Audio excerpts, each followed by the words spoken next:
अॼु जी कहानी आहे अक्षय तृतीया जी कहानी। असांजे भारत में असां केतिरा ई ॾिण वार मल्हाईंदा आहियूं ऐं मज़े जी ॻाल्हि इहा आहे कि हर ॾिण जे पुठियां हिकिड़ी कहानी आहे।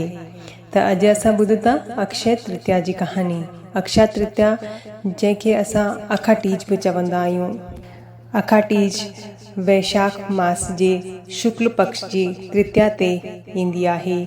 अक्षय तृतीया जो मतिलबु उहो ई थींदो आहे कि हिन ॾींहुं जेको बि दान पुण्य कंदा आहियूं उन जो फल कॾहिं बि ख़तमु कान थींदो। भले केतिरा ई जन्म थी वञनि पर हुन जो फल असांखे हर जनम में मिलंदो आहे। त हिन ॾींहुं असां सिंधी न्याणियुनि खे, ग़रीबनि खे, ब्राह्मणनि खे दान पुण्य कंदा आहियूं।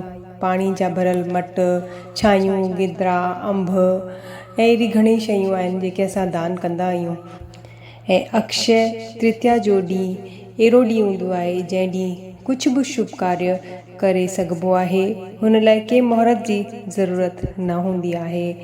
त जीअं सोन वठणु, घर जो मुहूर्त करणु या शादी वियाह, सभु को कमु बिना पुछे असां हिन ॾींहुं करे सघंदा आहियूं।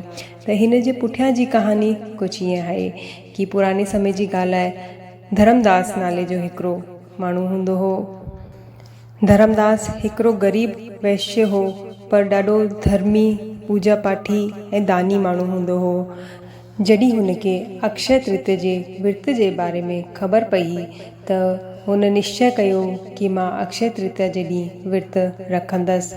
सुबुह साण उथी करे गंगा सनानु करे विर्त रखियईं, विष्णु भॻवान ऐं लक्ष्मी माता जी पूजा आराधना कयईं ऐं पंहिंजे सामर्थ्य जे अनुसार दान पुण्य कयईं।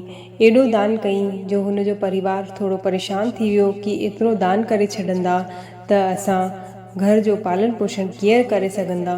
पर धर्मदास न मञियो ऐं पंहिंजे हैसियत खां वधीक हुन दान पुण्य कयईं ऐं हर साल ईअं ई अक्षय तृतीया जे ॾींहुं विर्त रखी दान पुण्य करणु लॻो।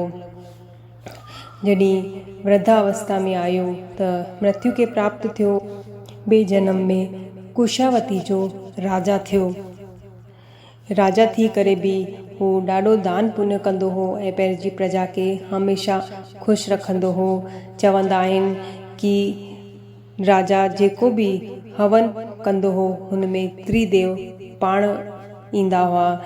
त अक्षय तृतीया जी विर्त जी महिमा इहो ई आहे कि हिन ॾींहुं जेतिरो दान पुण्य कंदा हुन जो फल हमेशह मिलंदो रहंदो। त तव्हां बि अक्षय तृतीया जो पर्व धूमधाम सां मल्हाइजो। जय झूलेलाल।